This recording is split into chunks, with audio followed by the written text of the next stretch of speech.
and bring you back up.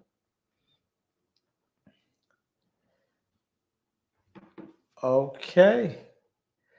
Good afternoon, or good morning, or good evening, whichever applies to you, depending on when you're watching this and where you're watching this from. I want to welcome you to this particular um, installment, I'll call it, of the Conscious Bishop. And today we're going to have conscious conversations with my guest, Chris Terrell. And this is going to be good. It's, I keep messing that up. I think it's Chris Terrell. Shake your head and down there and let me know. Is it Chris Terrell? So not Chris Terrell. Chris Terrell. It's Chris Terrell. Okay, we got it that time. Yeah, Chris Terrell. I think I normally do say Chris Terrell. Let me. Oh, you know what? It's not public on my page. Give me a second. I don't know why it does this. I got to make it public.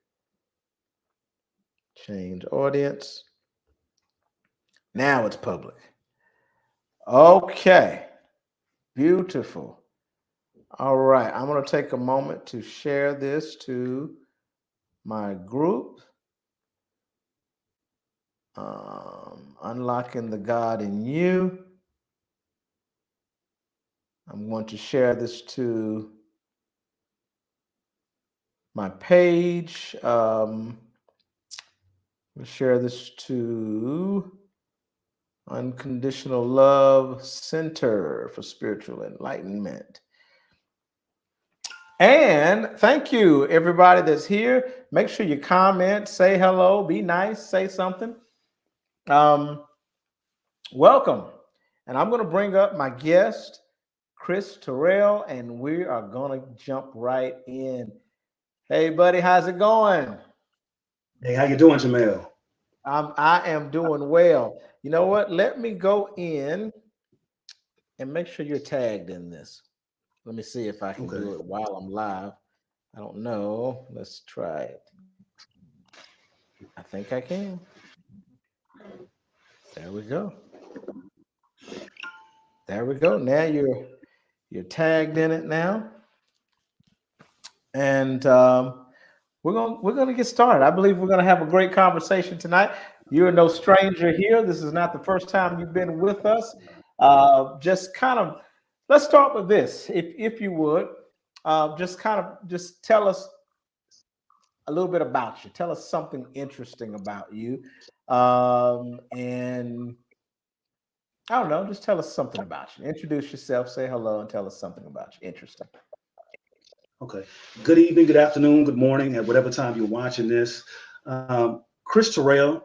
Just some few things about myself. The eldest son of two boys to a single mother, raised by a single mother. My mother was remarried back in '98. Was raised for many years in a very religious environment, as I talked about in the previous discussion that me and Jamel had, and really went into those experiences. But much of what I was taught and insulated with in that milieu and environment had huge impacts on my perception, what I termed to be reality, how I interact with other people, how I interacted at that time, that I deemed to be the world. So much was shaped as it related to my thinking, so much by what I was taught religiously. I did go into the Marine Corps for about 8 years on the reserve side. Married man, been married over a decade. I have a daughter that's 9. I have a son, expecting a son in May. Wow. And just a lover of information. Yeah. Yeah. Expecting a little boy May the 8th of this year. I'm having grandbabies and you having babies. Yes, sir. Yes, sir. So just definitely excited just to have this conversation with Jamel about certain markers within my journey. And for those that are actually watching, just appreciative and grateful for you and just taking the time to listen to one journey, mine, in the human experience among many different journeys. We all have a journey, but for you to be here to listen to my journey and certain markers within that journey, really focusing on certain source materials and literature and books specifically that was a part of this journey. that Yes. certain books were very instrumental in shifting my paradigm at different points within the journey. Awesomeness. Thank you so much. So I want to start with the question. I don't know if you've ever been asked this question, but you, well, I know you've been asked this question, but the next one. You were a fundamentalist Christian, is that correct? Yes, sir. Okay. How long ago has it been? Well, how long ago has it been since you left fundamentalist Christianity? Okay. So from the age of 3 to my early 30s, so we're talking about really 90% of my life, I was very much immersed in a very specific stripe of variation that called itself Christianity. I'm Okay. just 35. So we're talking Okay. about not even 5 years of really being outside of it. But even Okay. within those 30 years, there were transitions that were made, but I was still under the umbrella, or I considered myself to be under the umbrella of Okay. Christianity. So a lot of Okay. transitions, a lot of shifting, a lot of moves, but still within that time, I still consider myself a Christian. Okay. All right. We may talk about that. Matter of fact, I want to if we have the time. Hey, Karaya. Okay. Um, let's see. What denomination or branch of Christianity did you identify with when you were a Christian? Meaning like Now, Pentecostalism, Jehovah Witness, or whatever. okay. So there were times when we tried to identify ourselves as non-denominational, but if anything, it was of a very Pentecostal flavor, Okay. very charismatic, holiness. Okay. Um, Was it kind of like the so holiness or hell type doctrine? it's hell was very central in the message that was taught. Very, very central. Okay. Um, so you said Pentecostal. Were you a tongue talker? Yes, sir. You're Like you were not saved unless you spoke in tongues. So the speaking in yeah, tongues was the evidence of the infilling of the Holy Spirit. yeah, yeah. Okay, so um, okay. Now here's the question. Hey, baby. Here's the question that I said you. I'm not sure if you've been asked this question before. At this point in your life, how do you label yourself, even if those the label is a non-label, if that makes sense? What would you call? Are you a Christian? Let's ask that question first. Are you a Christian? Do you consider yourself a Christian today? I really don't, because there's so much baggage with the term now. Like, Okay. who's a Christian, who's not a Christian, even under the umbrella of Christendom, is depending on who you talk to. So, Okay. and I'm going to touch on that at some point, but I don't Okay. really live needing to be attached or identified with those types of labels. Really, in any religion, I don't see the need to, especially when we start to Right. get into self actualization and self realization and how the self doesn't need to be labeled. It has no label, it's beyond Yeah. all labels. So Yes. that took years to come into the actualization of, but yeah, there's no label I really like to carry. Now, I've had others, Bishop So Jamel. go ahead. Yes, sir. I've Go had ahead. many people in certain instances because of the environment that I work, based on how they see me or my appearance, they try to label me. So I've had Yeah. people try to label me as Hebrew Israelite. Some people try to label me due to some of my jury as practicing in the Kemetic tradition. Or I've had people try to label me due to my beard being Islamic or Muslim or the Nation of Islam. And when Okay. I tell them I'm none of those, a lot of times they get very perplexed because they need a label. But I don't need to be labeled. Okay. Okay. So where you are on your journey right now, would it be safe to say that you don't You don't need a label. Is that what you're saying? I There don't. are no I labels. don't. Okay, good. So where you are right now in your journey, how do you? And I promise we're going to get into the books. We're going to get into that. But Okay. in your journey, I know you don't label yourself. You don't necessarily define yourself. It's kind of like you're in your I amness. But what is that I amness? What is that? Because I often say the same thing. I don't, there are no labels. But what is that? Yeah. How do you express to someone where you are in this journey? How do you express Yes. that? Ooh. And this really goes into a lot because one thing that I do, or rather, I've come to realize, and what I like to say, Jamel, is this experience of being human and Mm, what this experience actually entails, especially when it comes to the mind body dualism or the mind body matrix. When we deal with both aspects of that dualism, there is a great diversity that marks the experience. I think this experience is supposed to encompass diversity as it relates to a diversity of thought, idea, concepts, as well as there is a diversity on the aspect of the dualism when it comes to body. Everybody don't look the same. There's diversity. So in coming to realize that I amness, that beingness, when I interact with others in the experience, it's like I can't deal with the perceived other within the experience as if they're not also operating from the mind body matrix that needs to label, it needs to classify, it needs to categorize, it needs to identify. So for that individual, because a lot of times the questions that I've received is, so what is the purpose? What is the purpose of life? How do you identify yourself? And typically those classifications fall into a religion of some sort, a tradition of some sort. But as I explained to them, is what if the purpose is just being? What if it's just just being. being? What does that Not mean for having, you?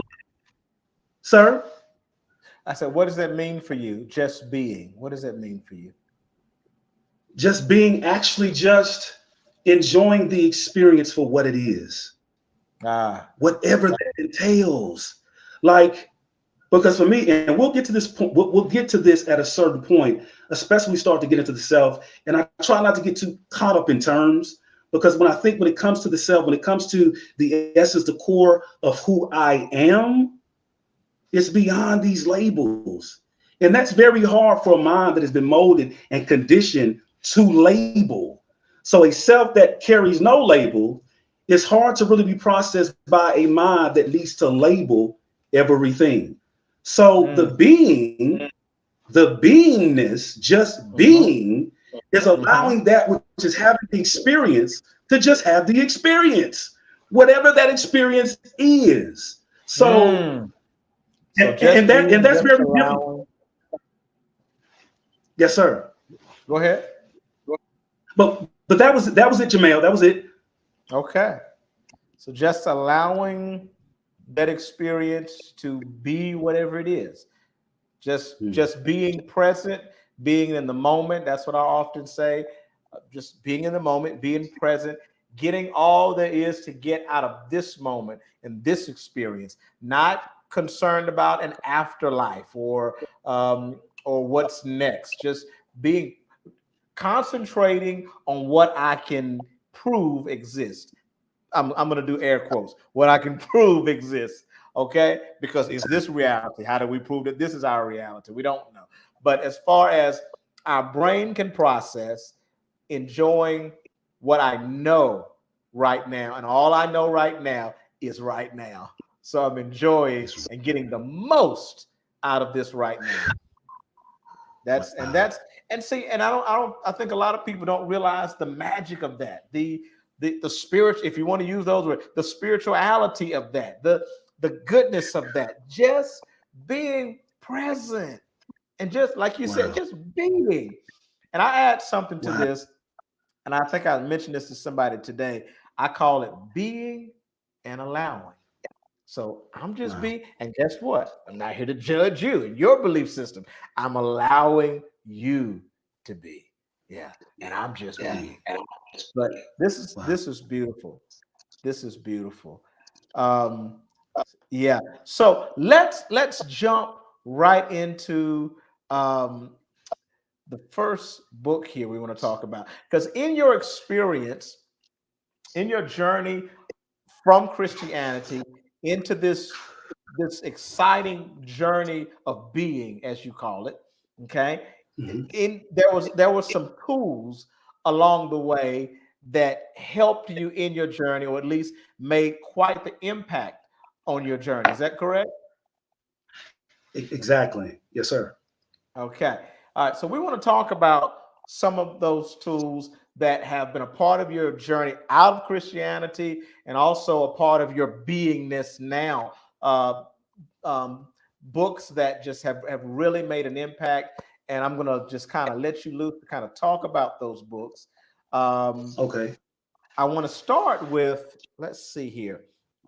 I want to start with a book that I didn't read. I say I read, air quotes again. I read, but I listened to many chapters of this book today. And we're going to start with that one. Okay. I like this. I like this comment, by the way. Being in America, the question will always be why and who we are for real. And I think that's about just being alive, wherever you Yeah. live. It's just you know, and that's and for me, and since she brought that up, for me, that's what my journey has been all about so far. For me, it's been about discovering who I am Wow. for real, Wow. and I'm still Wow. discovering. I don't think I'll ever stop, by the way. All right. So the book we're going to Mm. look at right now is called Pagan Christianity, and it's by Frank Viola and George Barner. Some of you probably if you've been in church at any point in your life and you were a reader, you probably recognize the name going across the screen, at least George Barner. You probably seen that name somewhere. Um, Now, I'm going to read a little summary of the book and we're going to talk about it. Pagan Christianity. Now, I think the odd thing about this, and also the exciting thing for me about this particular book, Chris, is that the book is written by Christian authors from a Christian perspective, and the book reveals to Christians how it blew my mind how almost everything that is a Yes. part of modern Christianity comes from a pagan background. It's all Exactly. from pagan beliefs, and it is amazing to me. And we're going to talk Yes. about that. I'm going to read this little summary, and then I want you to jump in and kind of talk about it and how it made an impact on your life. So the book is called Pagan Okay. Christianity by Frank Viola, and it challenges traditional Christian practices by examining their historical roots and suggesting that many elements have pagan origins rather than biblical foundations. The book Wow. explores topics like church buildings, clergy hierarchy, various rituals, encouraging readers to reevaluate and potentially, this is the interesting thing, to reevaluate and potentially adopt a more biblically based approach to Christian gatherings. I just thought that was very, very interesting. So, but I want you. That's the summary of the book, but I want you to talk about the book Pagan Christianity. What made you read it? Where were you at that point in your life? So let's start there. Okay. Before Okay. we Now, jump deep into this, where were you at in your life? Were you still a Christian when you found this book, Pagan Christianity? How did you find it? What made you read it? Tell us. so pretty much as I stated, I was in the denominational institution that I had been in from 3 years of age. So I came across this book when I was about 23. So I was still very much a part of the charismatic Pentecostal holiness. I was still very much a part of that. Now, I did want to do something, Bishop, and it's gonna segue into how I came across the book. But I did draw out an illustration that I wanted to share. Now, before I do this, I want to make reference to a quote I heard from a gentleman many years ago. And when I first heard from this gentleman, hearing his lectures, I was in that apologist, that Christian apologist state of mind. So I had a lot of disdain, very demeaning of this person, very condemnatory. Before we go any further into that, for those of you that are watching, maybe you don't know what a Christian apologist is. Tell them what a Christian apologist is. Since this is where you were at the time when you found this book. What's a Christian apologist? Yes. Is it a Christian? So in other words, yeah. So not apologia. So one who is defending the faith, defending the belief, defending the doctrines, the theology, the practices. One that defends a body of ideas, if that body is called Christianity. Now, as I stated, there are so many different sects and groups and denominations under the umbrella of Christianity that each can have their apologists. So the Roman Catholic Church has their apologists, different sects under the umbrella of Protestantism, they can have their apologists. And I'm going to make a point before I get into this book. But the visual that I wanted to use after the saying, now this gentleman that I first heard, due to what he was saying, his lectures, where he was coming from, I was very demeaning because, to be honest, when I was in the Christian apologetic mindset, it made me very presumptuous, very, very presumptuous. If I came to know a little bit about the ideology, the conceptual world, the ideological framework of the individual, I felt I had everything I need to know about a person. So I was very, very presumptuous.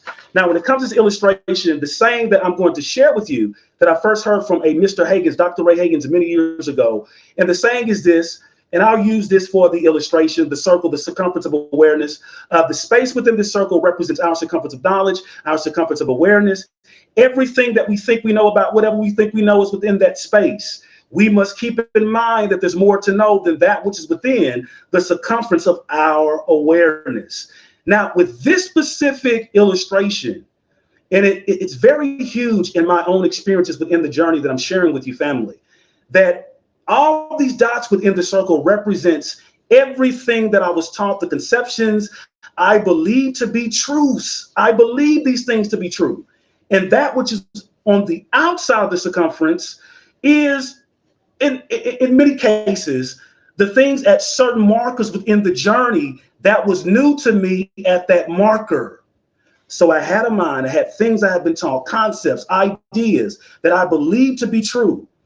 That the actual state of many of these concepts, I did not know their true essence.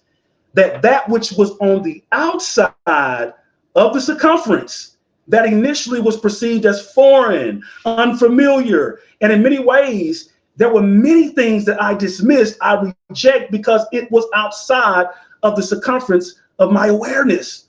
So there were many things that I deemed as false that I later come to find out once I opened my mind wasn't what I once deemed it to be, that I had once condemned from ignorance.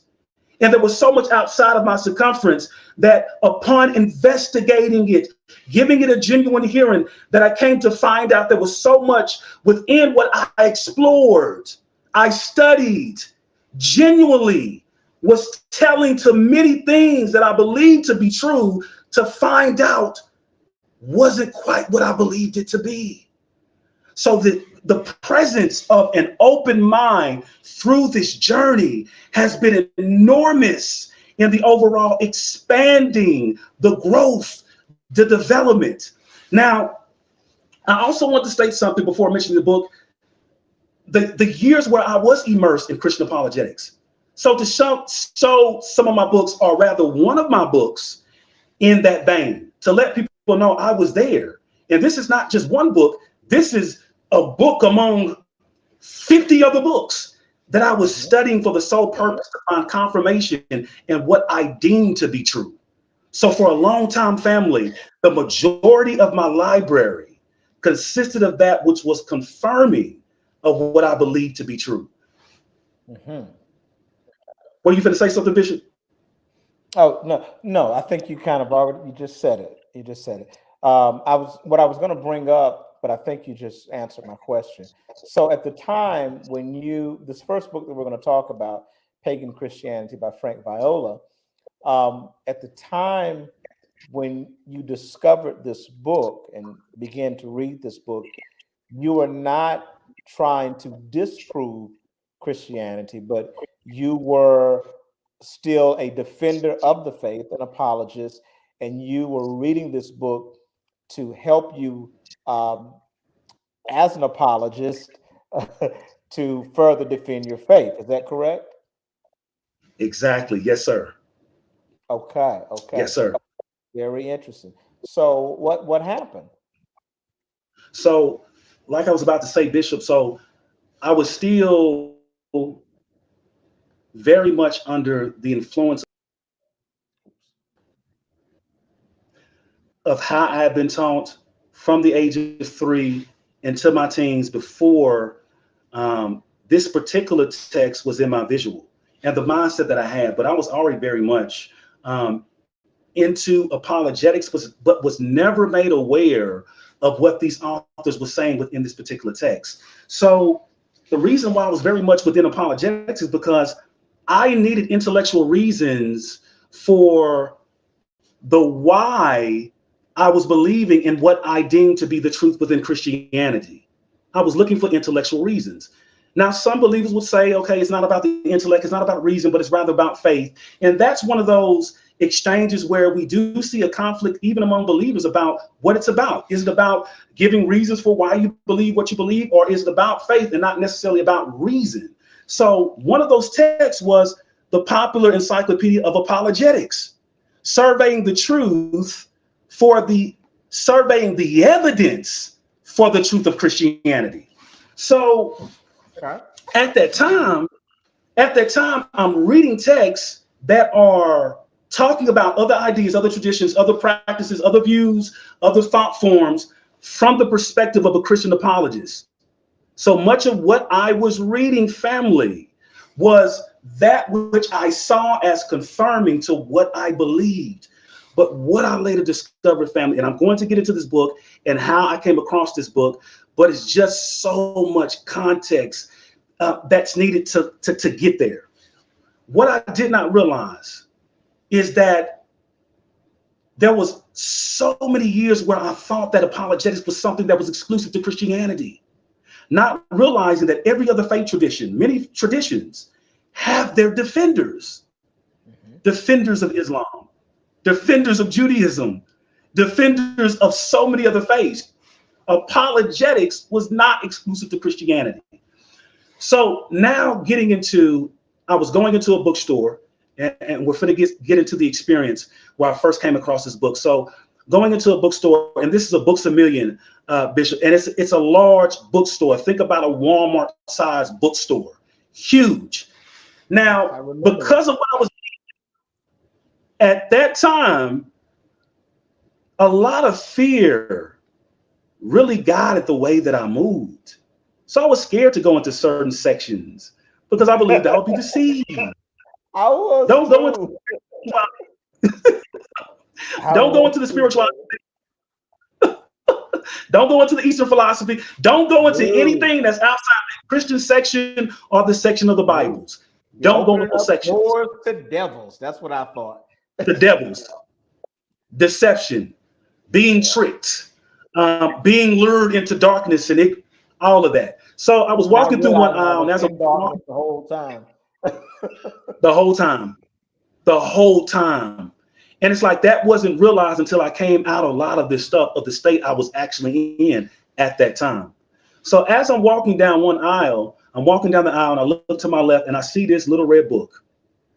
And all I can see are the words pagan Christianity.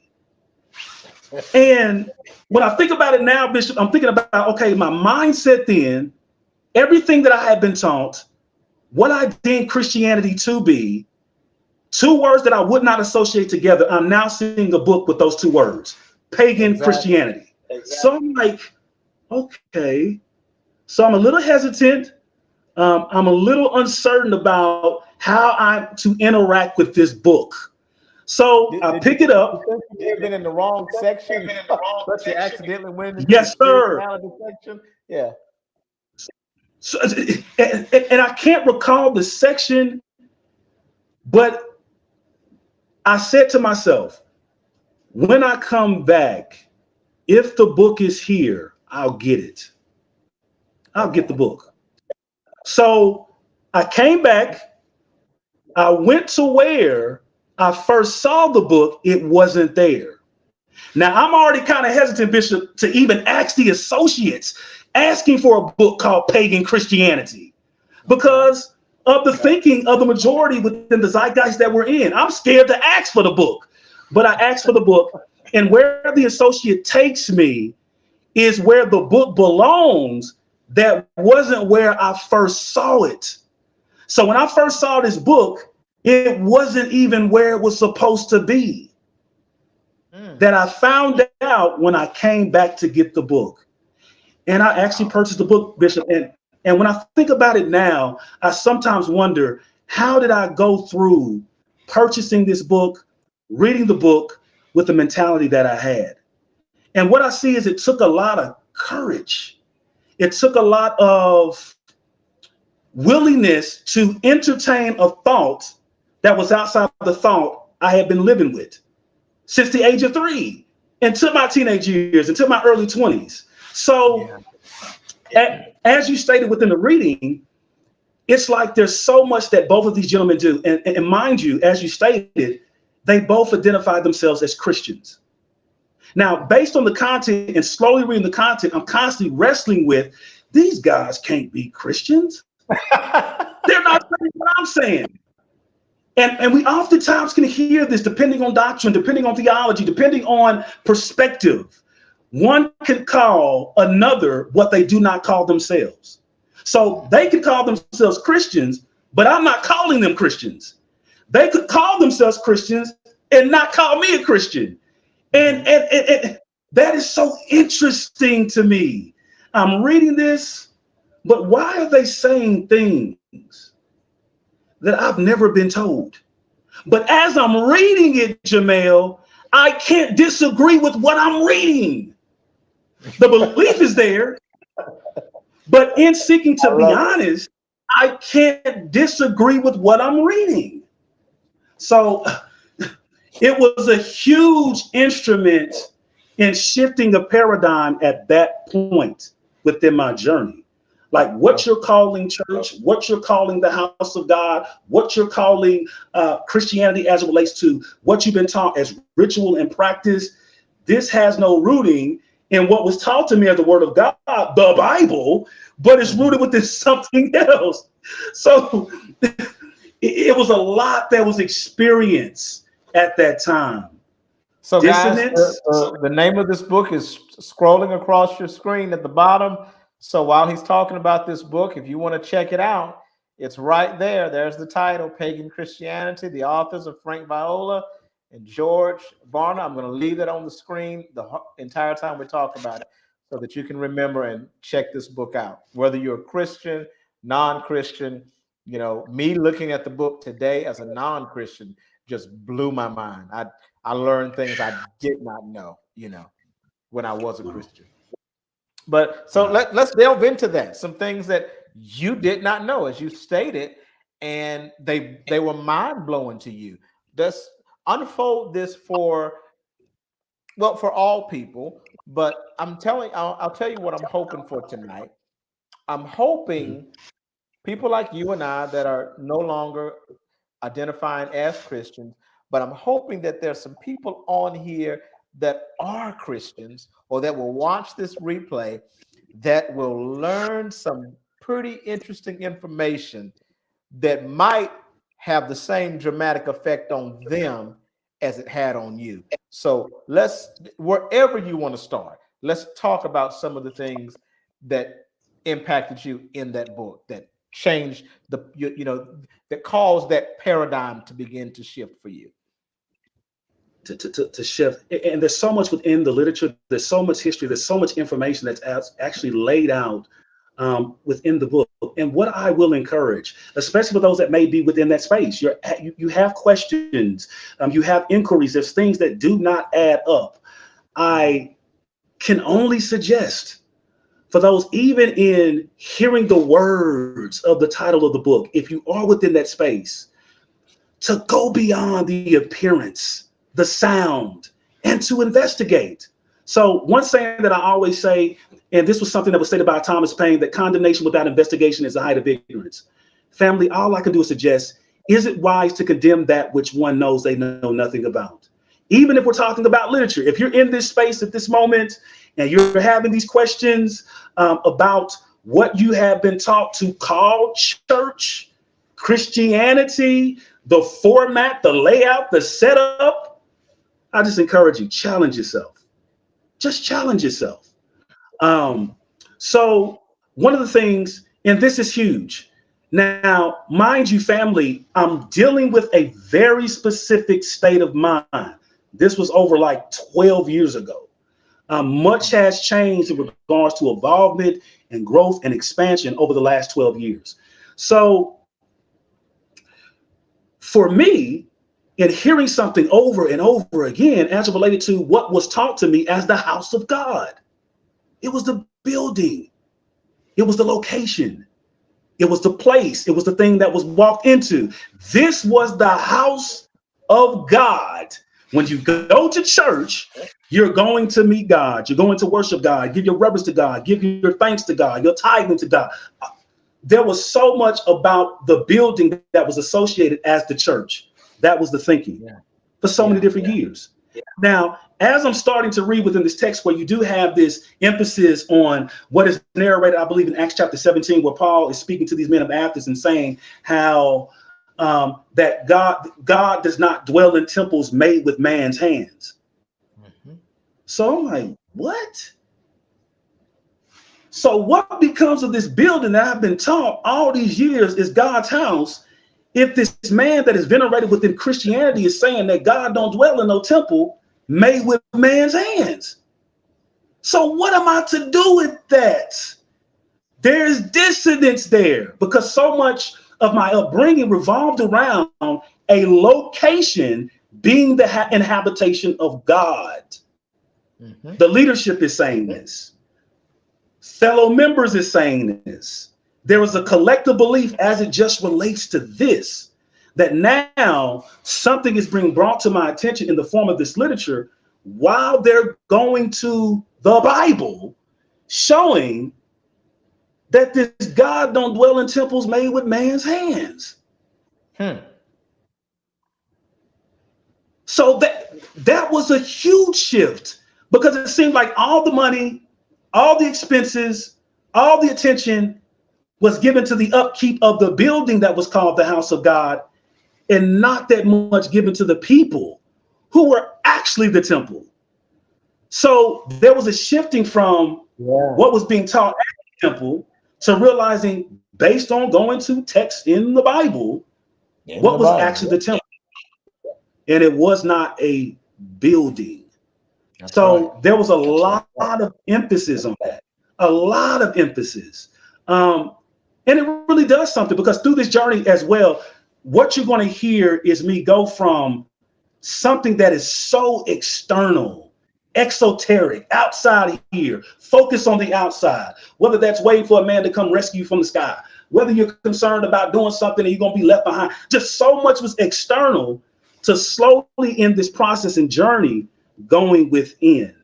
So even that aspect of what the temple even is transitions from something believed to be outside of myself to actually being something within. So that was a very huge part for me in that literature. Oh, okay. I'm sorry. Okay. Yeah. So, I mean, what else? What are some other things that stood out in that book? What are some things in the book that you would like for these people to know? Things that really impacted you, and then we can The move on structure. to some other literature. Okay. But let's take about 5 more minutes and let's talk about this particular piece of literature and how it affected you and Okay. things that you'd like to tell them that you discovered. Okay. As I said, a lot to do with the building and what was believed so many years about the building, like how it was venerated and esteemed and called the house of God. Really breaking down even how a lot of these temples are set up. Like when you think about it, what Right. is the experience for a lot of people when it comes to what they go into believing to be the house of God? To sit down passively and look forward. Sitting passively to look forward, typically with the authority and the leadership sitting in an elevated place. So, what is this doing to the psyche of the members within the congregation? You're sitting looking up and forward. So, in a lot of ways, there's a lot of passivity. And this is the way it's structured. So, it's not really a picture of equality, it's a picture of one being over another. So that does Right. something in the collective psyche when that is the setup of the building. This is how it's supposed to be. So another aspect in mentioning the hierarchy, these authors, they really deal with that. This whole picture of one being over another. So not a picture of equality, not everybody mattering, but there's typically a central personality or group of personalities that are given attention, a hearing ear, and not necessarily the people that would be deemed the laity or the congregation. There's always this picture of one is above another. And they really break that down, like that whole setup and a lot of influence in that area. Yes, it owes a whole lot to the early Roman Catholic Church. I mean, the Pope, the papacy, the bishop's magisterium, the laity. The laity can't read. They got to listen to everything that they're told. So there's so many offsprings of the Roman Catholic Church that those who are actually offsprings of the Roman Catholic Church may not want to acknowledge. There's many practices, many traditions, many rituals that can be traced back into the Roman Catholic Church. So the breaking down of the hierarchy, the actual building, going into communion, there's so many things. Pretty much virtually everything Yeah, that's yeah. deemed to be Christianity. That's what Is kind kind of of yeah, that's what kind of struck me, man, as I was listening and to the book, man. I There's almost nothing that I can think of that we did and that people are still doing in traditional Christianity as a part of their worship experience that did not come from a pagan background. And I thought that just blew me away. Like you said, down to the church building, the way the church is designed, the like you said, how the podium is or the stage is set, down to man, the pastor preaching. I was like, whoa, wait a yes, minute. The sermon. I'm like, oh my God. You got to read the book. You really have to. And it will blow your yes, mind. Communion, which probably a lot of people may know that, but communion, baptism, um, hell, everything, singing, music, yes, everything came from a pagan background, man. It's just it's amazing to me. It's amazing to me. We're gonna go to something else. Unless anything else about this book that you feel like you want to point out. Oh, that's pretty much it. Just everything Okay. that's pretty much presented as Christianity as it relates to practices and rituals and traditions. Um, this book is very telling to all of that. So Mm, I will let those know that decide to look into this work, especially if you're in this space of having these questions. mhm. Expect to be challenged. expect to be challenged. Um, and all I can say is, or really pose to the family, the audience, when was the last time you really invited challenge to whatever you were believing? When was the last time? So this is going to be a very challenging book for those that are within that space, that those that have the courage, that don't mind being challenged, that don't mind their paradigm being shifted. Your paradigm will be shifted. That's there's no other way to say it. So how did your paradigm shift? I mean, what did this book? I mean, you talked about some of the things that stood out, but what did the book do for you, for your mentality, for your belief? What did it do? What it did, Bishop, it really expanded me at that point beyond what I had been in for so long. But I was having this conversation with my brother about this exactly. And it took a while for me to come out about what I had discovered, I had found out. Because imagine having to wrestle with what you've come to discover and what you have been taught. Mm, They're not in alignment. mm. So there is this hesitancy, there is this fear, there is this, should I tell people about this? So there was a Yeah, lot of just being cautious. A lot of these years, Bishop, I didn't have a lot of people to talk to. I couldn't, got because you. of the fear of being ostracized, being name called, which I've been through all of that in this journey. I have experienced the being called deceived, being called a devil, being called tricked, being called being led astray. I've So experienced you, all the verbal. so you were dealing with this dissonance cognitively. Yes, sir. The because again, I think it's important that we reiterate at this point when this is happening, your paradigm is shifting while you're still a Christian. Yes, sir. Yeah. Yes, sir. So this thing Yes, hit sir. you. You're still a Christian, and now you're like, what the hell is going on? And what the hell do I do with this? What did you do What with it? do I What happened there? what what I do see, because, and me and my brother were talking about this as well, and he stated an observation that he had. He said, one thing about my brother is he's always been about wanting to seek that which is true, wanting to be honest, wanting to have that integrity. Now, I was not very strong in school, and my love and my um, engaging in book reading, that kind of grew in my later teens.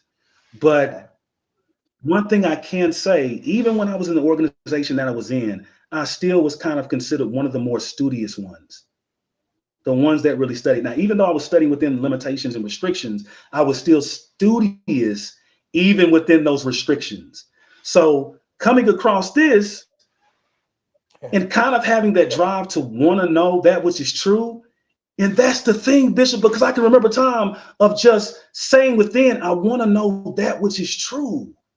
Mm. And what I started to notice is, in asking for that, everything that I thought was true started to crumble. That Oh boy. started to crumble. Oh boy. So it's kind of like when you hold to these notions, okay, what I've been taught, these concepts, these are all true. But when I finally ask for truth, why do these things start crumbling? Why do I start seeing these things for what they are? So through this process, there was not many people I could talk to, but I knew that I wanted to know what was true. So this book right here, it was not only a catalyst, or rather a trigger from me now starting to deal with things outside of what I had always been taught. Because now when one thing becomes suspect as it relates to what I've been taught, what else is suspect? I know that's right. What else has its problems? What else has its flaws and views as it pertains to doctrine, theology, Yeah. teaching? So that really started the road in These dominoes starting to fall, Jamel. Man. Yeah. uh, and to kind of go into the next space, because there's a lot, because I did want to share a lot of the material through this journey. And I keep saying this, family, these are just things that I was reading at certain markers within the journey. I'm at a completely different space. So when I say completely different space, but these are texts for people that may be interested within these works, something that may challenge you, but a lot of these works take you right back to the Bible, or the quotation of verses in the Bible. And there's something very interesting I'm going to point out. Now, this next doctrine, and I briefly mentioned this in the last interview, was the doctrine of hell. Okay. It was the doctrine of hell. So much of what I was taught for many years, hell was very imperative. Like, I think we talked about hell more than anything. It was very central. And we're talking about what's the traditional notion of eternal conscious torment. So for those that fail to believe or to accept a certain proposition, you're going to be damned eternally. If you die without believing, you will be damned eternally. So this was something that was very routine in what was taught to the members. So 3 years of age, 5 years of age, 7 years of age, 10 years of age, 15, and I'm believing this. Now, the thing about this is, family, there's so much fear that's embedded in this doctrine. Yeah. So much. Now, the thing that's just so really disturbing to me now, Jamel, to be honest, is how many years I lived afraid of something that was never verified. Isn't Something that was never. How is someone using as a threat what they have no demonstration for beyond just reading a script? None. Living life afraid. Exactly. So, well, that's the basis of the Christian doctrine. Is fear. That's the only fear is the one way to keep people under control. So hell is very important. It's very important to the Christian belief system, because I'll tell you this: without hell, most people would not be Christians right now. I heard, you know what? I'm gonna tell you what was very interesting. Somebody, let me see. I saw a comment about Bishop Pearson. That's not it. I'm sorry. Comments moving too fast. Okay, I hate to talk about, because I'm good friends with this person's spiritual father. I'm going to talk about somebody's spiritual father that is a good friend of mine, and he's deceased now. But Bishop D'Eleanor Ellis, he's the one that called Bishop Pearson to the Joint College and put him on trial when he didn't know he was on trial for his exposing hell as a lie and for saying he no longer believes in hell. Well, at the end, if you go back and find this video, Bishop D'Eleanor Ellis, at the end of his speech to Bishop Pearson, calling Bishop Pearson a heretic, blah, blah, blah, he tells him, he says, I'm going to tell you the truth. He says, the only reason I got saved is because I'm scared of hell. He said it out of his mouth. He said the reason he's saved and he's living holy is because he's scared of hell. That's a problem. Not because he was madly in love with God. And I'm sorry for those out there that's your bishop, and Bishop Ellis is your bishop, and I know he's gone on. He's dead now. Whatever. He's found out that hell wasn't real anyway. If there's any consciousness afterwards, I don't know. But the point is, it's all based on fear. And most Christians are just like Bishop Ellis. Most Christians are. The only reason y'all are saved, and the only reason you go to church, and the only reason you do the right thing, air quotes, is because you don't want to go to hell. Wow. Anyway, go ahead, brother. Wow. And that says a whole lot, but especially when we start to think in terms of the language of relationship, right? You hear so many claim personal relationship. And it makes me think, Jamel,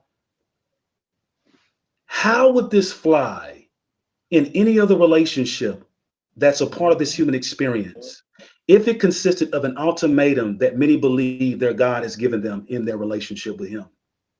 Yes. That unless Yeah, you I'm love me, sorry. I unless saw you a believe, comment that made me laugh. Karaya, okay.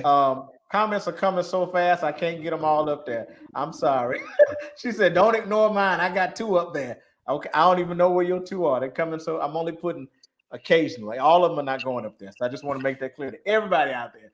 I'm not going to put all of your comments up because there are too many. But occasionally, when I see them, I'll click on them. But go ahead. I'm sorry. And it really does something. Uh-oh, I lost you. No volume. You muted. Um, Let me take you down and pull you back. I don't have you. I'm going to take you down and pull you back up. Okay, let's see. Let's see if we can hear you now. Can you hear me? Yes. Beautiful. Okay. So what I was saying was like this type of rhetoric, this type of language, this type of ultimatum given, love me or else, love me or I'll hurt you, Right. love me or damn you. In any other relationship, for the most part, who is going to get into a relationship with somebody like that? But when Right. it comes to who Yeah. presented as a divine father and parent, somehow that's now okay. Like thinking through what we're actually being told. Somehow it's now okay. Mm. It's okay. Don't love me. If you don't love me, and the I'm gonna kill thing you. is, I'm going to kill you. And when I kill you, it's your fault It's your because fault. you didn't love me. You should have loved me. I told you to love me. Like, where Isn't does that that, interesting? And but see, it, that's where you used the word earlier, the dissonance, the the cognitive dissonance? dissonance. People, if any, I'm serious, everybody that's watching us right now, when you hear that, even if you are a Christian, a Bible believing Christian, when you hear that, you know it makes absolutely no sense. But there's this dissonance that even though you know it makes no sense, you continue to believe it anyhow. But you Exactly. know that you're not gonna date like um Karaya's on here, and she's like a daughter to me. So I know I would be upset with Karaya. I would be very upset if I found out. She probably wouldn't tell me, but if I found out she was dating a man or getting married to a man or married to a man that said to her, "If you don't stay with me, if you don't love me, I'm going to kill you, or I'm going to do this to you, and I'm going to do that to you." No, girl, you better leave his ass. You better call the police. Call me. Click, click, pow, pow. Yeah, I'm sorry. I had to say that in a way so the live won't get taken down, but you get the picture. You get the Yes. picture. So, but she's not going to do that. She's not going to do that Wow. because this is not. Here's the thing. Let's think about it. This is not while you're in the relationship, you're falling in love, and then all of a sudden the person becomes abusive. No, this is somebody before the relationship starts. You got it in writing that this person is Wow. abusive. You've got it in writing that if you don't enter a relationship with this person, okay, if you don't enter a relationship with me, I'm going to torture you forever. Wow. You're Wow. gonna get away from that person. You ain't gonna say, "Oh Lord, let me go find them, let me seek for them, and let me beg them to be in my life." Because that's okay. Wow. I'm gonna stop. I'm gonna stop. I'm just saying. And, and, and then the Make the question shit that make arises sense. after, And that's the thing, you can't make sense out of nonsense. But dissonance will have a person with the dissonance trying to make sense out of nonsense. But they have no correspondence of that anywhere else. They don't deal that way with their children, their spouses, their husbands, if it's a loving relationship. Because with that type of ultimatum, if one was to say yes, why are they really saying yes? Is it because they really love the individual, or because they're afraid of law? What is that called? That type of testimony. It's called some. There's a legal term when someone testifies or pleads guilt or something like that to something when they feel under pressure to do so. Somehow it's not admissible, in court under duress. Is that what it is? I think it's under duress. It's called. Yeah. So even in a court of law, that's not even acceptable testimony if it's given under duress. It's so much, and I know, not spending too much flow with it time here, but it makes you think. Okay, and I want to from the perspective comment in a minute too. Go ahead. From the perspective of the one that's giving the ultimatum, I wonder what the perspective, the thinking of the one giving the ultimatum is. If they know the ultimatum that they're giving, and a person does what the one who gave them an ultimatum wants them to do. Like, how is God seeing their yes as genuine? Like, this person is accepting me because they love me, and not because I just threaten to do something to them if they don't. Like, and what is this?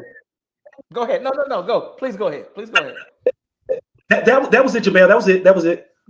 But and then comes and says, okay, in the scripture, well, as we know, it's not the word of a God, it's the word of men. We know that. But air quotes, then in the word of God later says, it is my will. Watch this. And I thought the will of God was always done. But anyway, it says, it is my will that none should perish. So then he comes and says, it is not my will that anybody, I don't want anybody to go to hell. Well, here's a smart idea. I'm God. I don't want anybody to go to hell. Well, how about I just not create a hell? That's what I would do. If I was God and I don't want anybody, as this God character supposedly says by the pen of men, he doesn't want anybody to perish. If I didn't want anybody to go to hell, I wouldn't create one. Wow. Right, Ryan. Simple, isn't it? It's too. I guess it's too simple. That's my baby brother, Bishop. Yeah, I know. I know. So let's. What was that comment at? I want to go back to. Go ahead, but I'm going to find this comment. So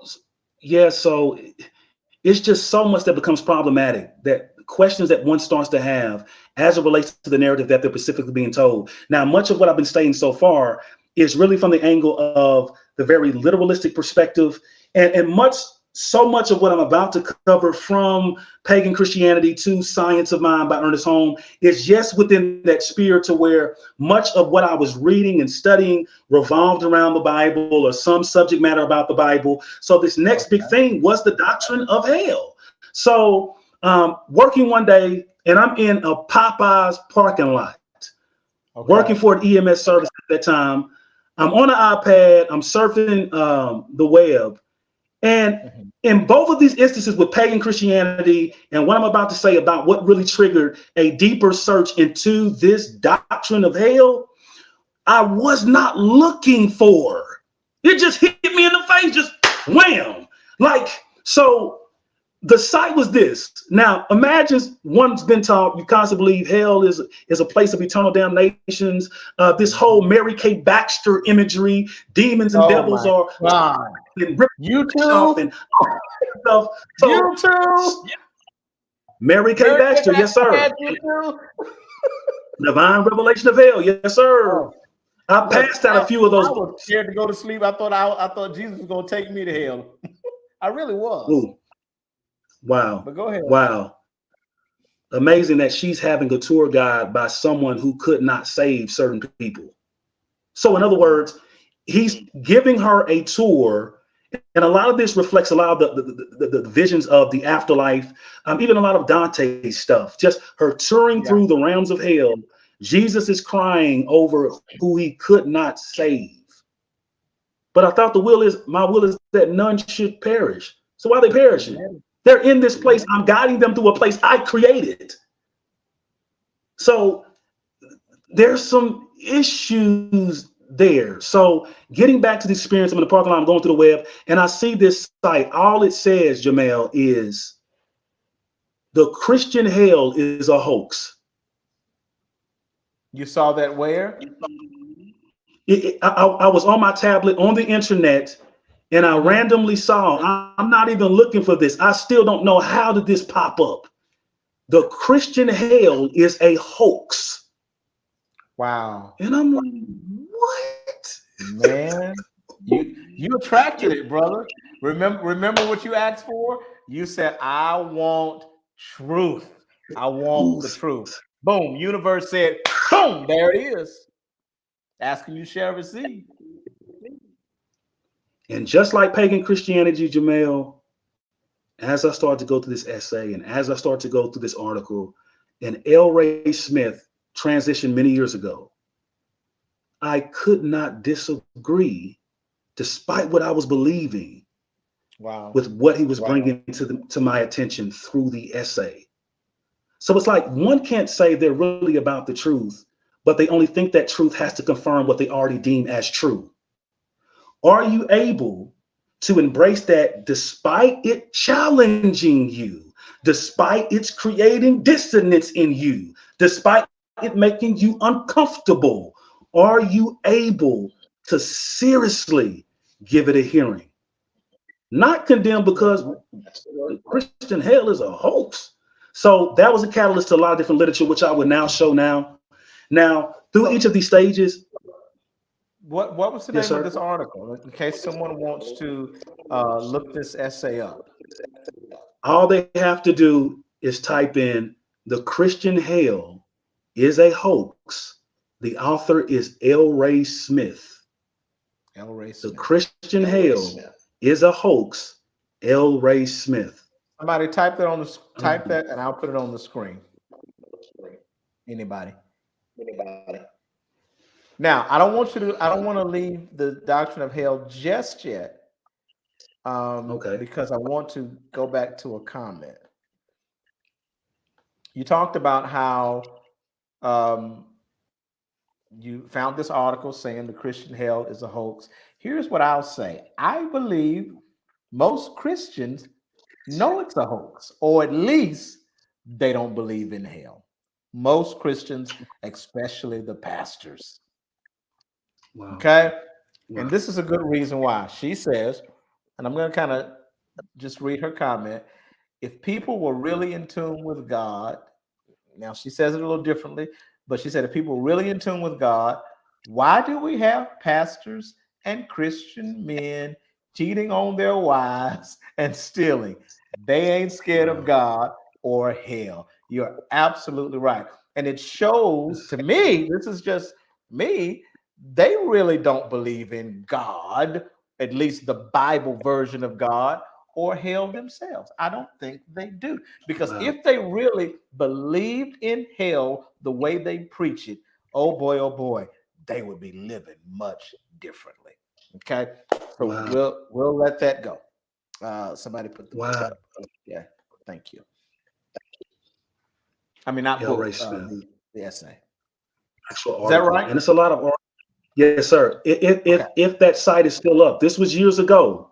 So, but Okay. you should be able to find it. I'm gonna Christian check hell is a right hoax. now. L. Ray Smith. Uh, And can I say something while you're looking for that, Jamel? mhm. I was thinking about something in regards to, like you said, many of these men, and I try not to overgeneralize or to broad brush, but there are many instances where there are persons who know the fiction that this is, but they still use it though. They Wow. still use it. And what I thought about was the film, because I draw a lot from film. I'm a film lover. I love film because it's visual story. So my love for books kind of translates into my love for film. But I remember this Mike Shyamalan a movie many years ago called The Village. I don't know if anyone in your audience is familiarized with that film called The Village. Um, but it was That's interesting how you had familiar. leadership with The Village, The Village. Is that where they were How the like leadership, covering up the reality that existed or something like that? yes, yes, and what was living in the woods. So Yeah. telling the people that there were creatures in the woods, the people believed that, but it was the leadership dressing up as the creatures. So, in other words, using fear to keep the people in the village in the village. But the leadership know ain't no creature in them woods. They knew it wasn't no creature in them woods. But the people believed it though. So fear was the currency of their controlling the village. So, and not saying there aren't leaders that are teaching this stuff who firmly believe in these things, but like I said, how many are there that know the fiction this stuff is and they still teach it? To keep them booties in the seats. To keep those Okay. booties in the seat. Now, it looked different years ago, but this is it. Yeah, this is it. This is it? Yeah, Okay. it's a Let's lot of. see. Now that color, if y'all are blind like I am, that color is like killing me. But but let's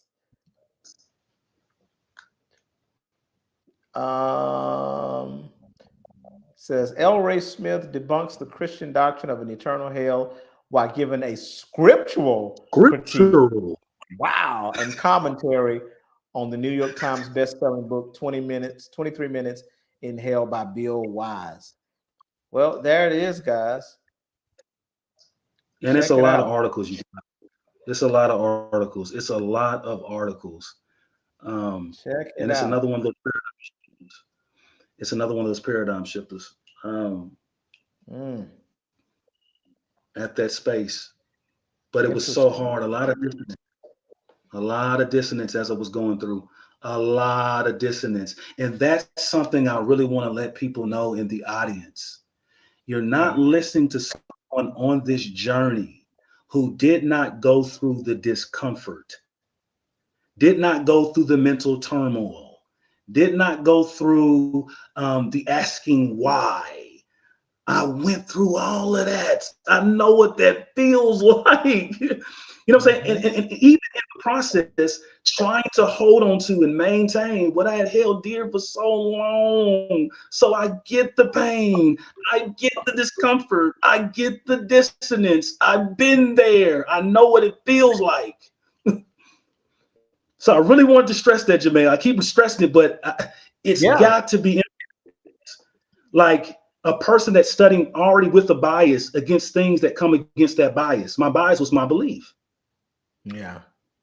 Studying Wow. things that Wow. are challenging to me. Man, it's Wow. so much. Beautiful. Beautiful. And I know time is really moving on. We probably got about 15 minutes left. We spent So I think it's time well spent. We spent a lot of time on a few subjects, but I think it was time well spent. But I do want to give you an opportunity. I don't know if this is where you're going next, but do want to give you an opportunity to talk about some other things. Even if this is not where you're going next, I'm going to go ahead and put this on the screen. Another resource that you talked about, The Science of Mind by Ernest Holmes. okay. I'm going to read just a brief summary of the book, and then I'm going to let you talk. The Science of Okay. Mind delves into the intricate relationship between science and the human mind, exploring the complexities of consciousness, perception, and the fundamental principles that govern our mental processes. This book combines scientific insights and philosophical reflections to provide a comprehensive understanding of the mind. Man, how did you get here? Woo. If that's where we're going, then don't feel constrained to go there. I've given a summary, so if we want to go to something else, that's fine too. Okay. What I'm gonna do, Jamal, I'm gonna speed through when it's fit. Okay. Just speed through because I did want to share a lot of the sources between pagan Christianity and science of the mind. And I'll talk about science of the mind, what's after that, and kind of what I'm reading now. So Okay. in that hell So space, what we're gonna each do? space. You got 15 minutes. I'm just gonna let you go. And if I have questions, Okay. I'll break in. Or if I want to bring Okay. clarity to ask questions, I'll just break in. I'm putting you on. Okay. So the space between pagan Christianity and science of mind, the summary that Jamel just read, in the space of going through the doctrine of hell, there were a lot of texts, but in each space, I've always sought to check my bias, whatever that is. So even as I'm looking at the alternative views of the doctrine of hell, I'm still reading books that were very much saying what I had been taught Your to say. sound is kind of dimming a little bit. Okay. Oh, there we go. Now I hear you loud and clear now. Okay. You can hear me? Yes. Okay. Okay. But at each marker within the journey, I always sought to check my bias, whatever that is. Like always, when it comes to a subject matter, look into the diversity of perspective that surrounds the subject. So even with the doctrine of hell, I still read things that were pretty much voices that were saying things that I had taught to say that's considered to be the traditional view when it comes to the doctrine of hell, ETC, eternal conscious torment, ECT. So this one book is Hell Under Fire, where you have a compilation of essays written by different voices who are defending the traditional doctrine. The next book kind of going into the history, Inventing Hell by John N. Swimmy. And for those that are watching this, if you go back on the replay and kind of pause each time that I'm showing a book, just for you to jot it down for those that are interested. Visions of Heaven and Hell Before Dante, edited by Elaine Gardiner. Now, this is very interesting. 2 different books. This book is 3 different views on hell, 4 different views on hell. Now, growing up, being taught one view about hell while being absolutely oblivious to other views about hell was very striking to me once I came to realize there were different views about this hell. Whether we're talking about conditional immortality, or also called annihilationism, or universalism, those that are proponents of universal reconciliation. When it comes to hell, they say that hell is a place of restoration or a place of purifying a soul before going into paradise. So just to have books that show you different views when it comes to the doctrine of hell. Another book kind of going into the history, The Formation of Hell by Alan Bernstein. Raising Hell by Sharon Baker. Now, a lot of these books are going into the alternative views. Now, for those that hold the view of conditional immortality, or the perspective that the universalist has about hell, when it comes to eternal conscious torment, they view that as the alternative view. So what's very interesting that I want to point out before I move forward is each of these views and persons within these views can all appeal to the same compilation of text, certain passages within that compilation as support or the why they hold the view that they have. So those that promote eternal conscious torment, they have passages that they quote. Those that are promoting conditional immortality or annihilationism have verses that they can quote. Those that are promoting universalism have verses that they can quote. So all of these stances are quoting from certain passages out of the same compilation, but they're in a disagreement or conflict with one another over just this doctrine. Right there. Yes, sir. It kind of Yes, sir. reminds me of what they talk about when they talk about technology. They say there's an app for that. So anything you can come up with, any ideology, you can say there's a scripture for that. There's a scripture for that. There's a scripture for that. So those were all those in that space. Now, from that space, it kind of segued Bishop into the whole conversation of salvation, soteriology, what was salvation, and really listening more to what many universalists were saying. So this is where I became more privy of the works of Carson Pearson, the transition of Carson Pearson and the gospel of inclusion and all of that. And I have that. But at that time, at the space, this was still new. So it was hard to process this But I said, if I really want to know, let me dive into this. The Gospel of Inclusion. Also, his second book, if you just type in Carden Pearson, you'll find the works that he had. Someone that he was associated with, D. Paul, the Holy Bible of Inclusion. I've got now, that mind you, as I'm had that one. So Thomas Allen. He was with us 2 months ago at the center. Wow. Christ triumphant by time. And mind you, this is all going into the soteriology of the universalists, that all will be saved, that the Savior of the world actually saved the world. This is what Pearson was saying, that what the second Adam did is far greater than what the first Adam did. So they take the victory of Christ very seriously. God's final victory. And I'm just going to show one more in that space. Okay. The evangelical universalists, the biblical hope that God's love will save us all. So these are books within that space. Now, getting into the science of mind, how I got into that, I think someone introduced me to that work. But what starts to happen, like I've already said, Bishop, that I'm still kind of within this sphere, that much of my conversation and what I'm looking into still revolves around the Bible. And I got to be honest, like so much of my life, the Bible having an influence, like even coming out of a lot of this, there's still conversation that still surrounds the Bible in some way, even though the capacity in which I speak about it has changed. So moving from a more literalistic, external, the science of the mind is now taking me into the territory of the allegorical, the metaphysical, the figurative, now going into consciousness and mind. And the thing about the science of mind, it still has certain terms that Christians use: Jesus, Christ, heaven, hell. But these things are defined very, very differently. Very differently. But a very paradigm shifting work in that regard.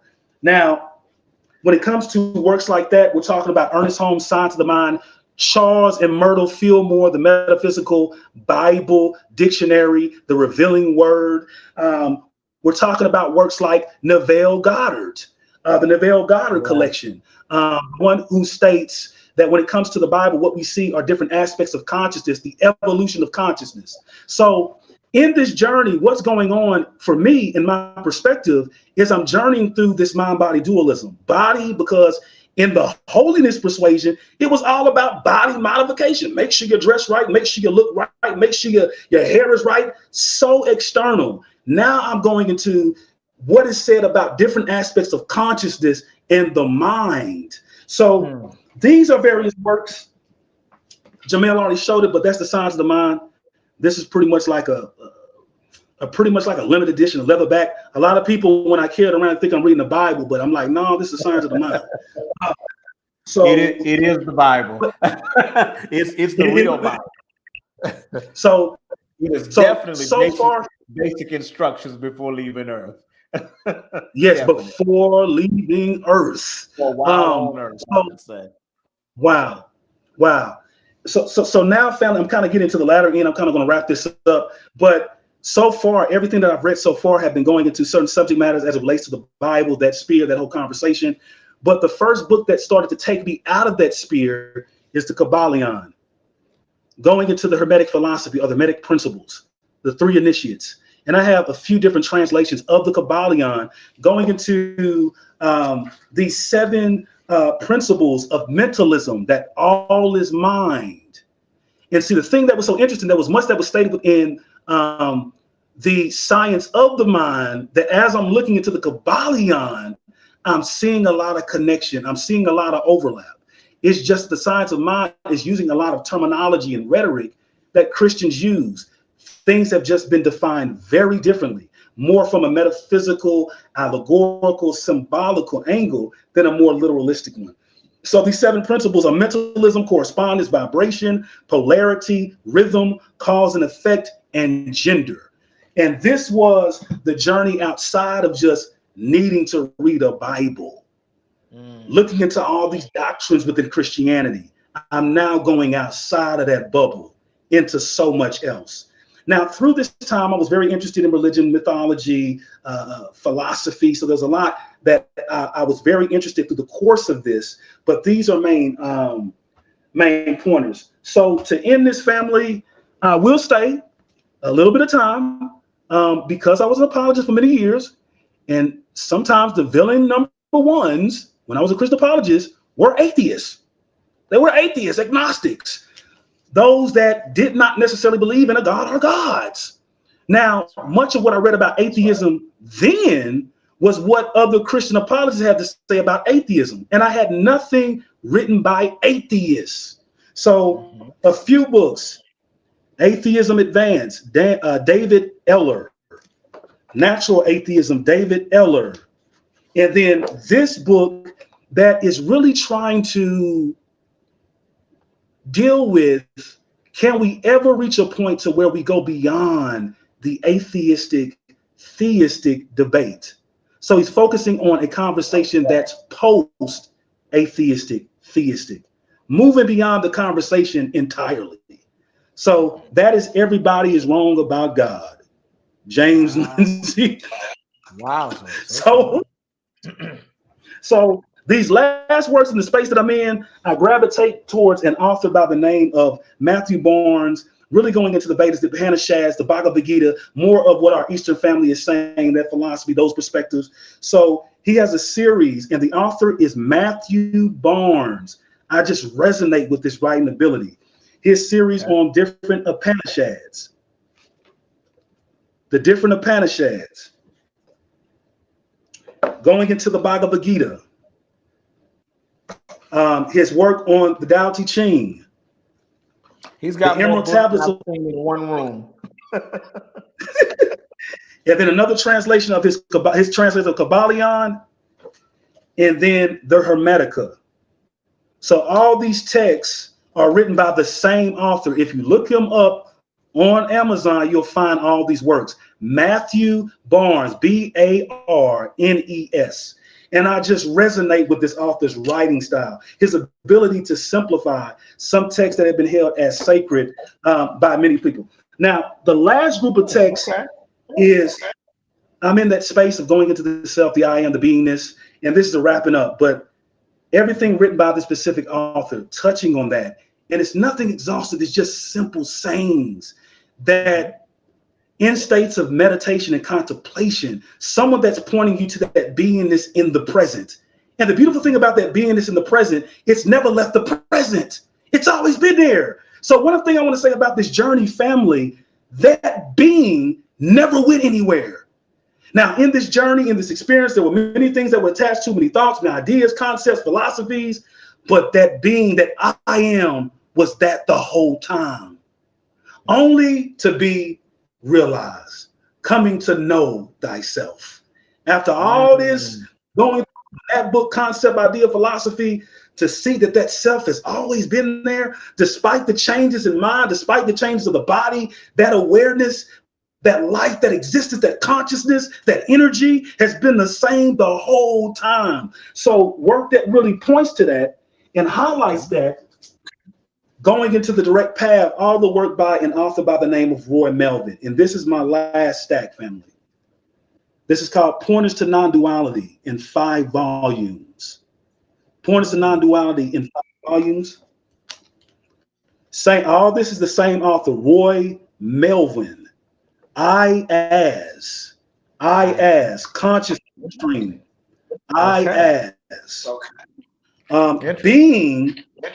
Being conscious presence, being constant presence. This next one is disillusionment. Same author, disillusionment. This next one is seeking the end of seeking. This next one is behind the mind. This next one is solving yourself. And this last one before what this one for aphorism of a thirsty fish, just short sayings, family. But when I say, And then this last one is myths of enlightenment, the end of becoming. So it's Milk so very and amazing that, Hmm. so that's pretty much all that I have at different markers. If you were to choose, and this may be asking too much on the spot, but if you were to choose a book or maybe two books right now, and maybe you've got something already highlighted or marked, if you would choose maybe from the one of the works of the Kabbalion that you have, or um, what was the other one that you just talked about? One that had various quotes in it itself. Um, Okay, yeah. choose if you could, if it's readily accessible, highlight or underline, or you can flip right to it. Read something to us that you think would be very impactful today Okay, from okay, any one or two of your choosing. okay. I'll do one. So the point is to non-duality, and non-duality, what it basically is not two. So it's dealing with the illusory nature of separation, this belief in separation, this belief in that we are separate from each other, despite the opinion. So dealing with that illusion, not two, but one. When we start with the self and not form. Um, let me see. Wow. Okay. Okay, so here's two things, and I'll just read two from the pointers to non-duality in 5 volumes. Here are two things that were stated. The one who considers himself to be free is free. The one who considers himself to be bound is bound. The only prison is mental. Let me read that again. The one who considers himself to be free is free. The one who considers himself to be bound is bound. The only prison is mental. The next quote is controlling the mind doesn't take one to freedom. Controlling the mind adds another link to one's shackles. So to really wrap those sayings up, there's a saying that I can recall just by memory that the goal is not to stop the mind from doing what it does, but stopping from identifying with what the mind is doing. So in this experience, there is the commentary, the chattering of the mind. But who's to say that one is to identify with the chattering, with the commentary? And this is the beauty in mindfulness and meditation, a focusing on the now. And when there's this fixation on the present, that which one is always in, not collapsing some imagined future or some past that there's a regret, when one sits in the now, what is there? What is really there? That awareness that has always been there, that's aware of, yes, the commentary, the chatter, but that which is aware of the chatter, is it the chatter? Sitting with that which is calm, is at peace, the stillness, not the noise. All of us hear the noise, see the noise, but why do I have to identify with the noise and not the awareness of the noise? So this is what it's pointing at.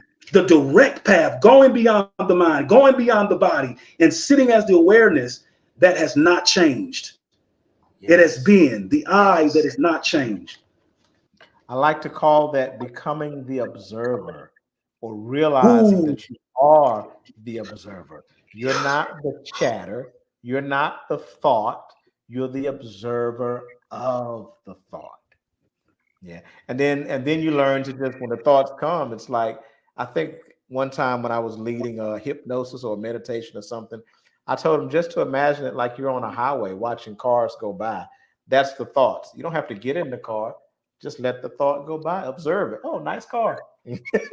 you know, I like yes. that. I hate to say I want Yes. one more. I do. I want one more. Pick something else. Those two quotes were so wonderful. I don't know how it felt Uh, to you guys, but I felt that. I felt okay, that let me. greater than any effect of any scripture I ever read. Those two quotes that he wrote, that he read, if anything, I can consider air quotes divinely inspired. Those quotes were divinely inspired. I Oh felt yeah, it let in me. my beingness. Yeah. Give Okay, us I'm one more. looking. I'm looking. Okay. LaDon says, you Okay. know how many times my mind said slap him, but wait a minute, I Wow. didn't know what I was putting Wow. on the screen, but I didn't listen. She said, I want to though. Oh dear God. But perfect Okay. example. You didn't have to become one with that thought, LaDon. You didn't slap him. You heard your mind, you heard the thought said slap him, but you were only the observer of the thought. Okay. You were able to, for those that need scripture that are still in that world, you were able Mhm. to what's that scripture say? Taken, damn it, what is it? What is that scripture? I don't know. Weapons of our warfare, not compromised through God to the pulling down. Oh yeah, you were able to pull down the strongholds, taking every thought into Okay. captivity to the obedience Ooh. of Christ consciousness, to the Yes. obedience of consciousness, and what does it say? Bringing every thought into the obedience of Christ. Blah, blah, blah, blah, blah. And every high thing that exalts itself against, I would say, your oneness, your knowingness. So very good, Wow. love it. Wow. So it's these are three very short ones. They're not long.